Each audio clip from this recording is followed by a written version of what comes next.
કાકરાપારમાં પીએમના બંદોબસ્તમાંથી સુરત પરત ફરી રહેલા પોલીસ કોન્સ્ટેબલનું અકસ્માતમાં મોત નીપજ્યું હતું। બાઇક લઈને આવી રહેલા કોન્સ્ટેબલને અજાણ્યા વાહને ટક્કર મારતા ગંભીર રીતે ઇજાગ્રસ્ત થયો હતો, જેથી સારવાર અર્થે સિવિલ હોસ્પિટલ ખસેડવામાં આવ્યો હતો, જ્યાં ટૂંકી સારવાર દરમિયાન તેનું મોત નીપજ્યું હતું, જેથી સિવિલ હોસ્પિટલમાં ગાર્ડ ઓફ ઓનર આપી મૃતદેહ રવાના કરવામાં આવ્યો હતો। મૃતક પરિવારમાં એકનો એક દીકરો હતો। મળતી માહિતી પ્રમાણે મૂળ વ્યારાનો અને સુરતના નાનપુરા ખાતે રહેતો 30 વર્ષીય સેતુલ કુમાર જયંતિલાલ ચૌધરી પરિવાર સાથે રહેતો હતો। પરિવારમાં માતા પિતા એક બહેન છે। સેતુલ સુરત પોલીસ હેડક્વાર્ટર્સમાં 8 LR તરીકે ફરજ બજાવતો હતો।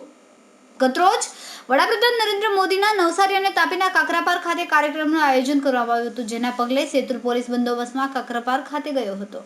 ત્યાંથી સાંજે બાઇક લઈને સુરત પડી રહ્યો હતો। તે દરમિયાન આરટીઓ પાસે એક અજાણ્યા વાહને કોન્સ્ટેબલ સેતુલને બાઇકને ટક્કર મારી હતી। અકસ્માતને પગલે આસપાસથી લોકો દોડી આવ્યા હતા। કોન્સ્ટેબલ સેતુલને ગંભીર ઇજાઓ પહોંચી હોવાથી તેને વ્યારાની હોસ્પિટલ ખાતે ખસેડવામાં આવ્યો હતો। ત્યારબાદ વધુ સારવાર માટે સુરત સિવિલ હોસ્પિટલ લઈ જવામાં આવ્યો હતો, જ્યાં ટૂંકી સારવાર બાદ સેતુલનું મોત નીપજ્યું હતું। જવાન જોત દીકરાના મોતને પગલે પરિવારમાં શોકનો માહોલ છવાઈ ગયો। કેમેરામેન સેનિલ વિરાણી સાથે વિશાલ છેઠા, માનવ પ્રભા ન્યૂઝ, સુરત।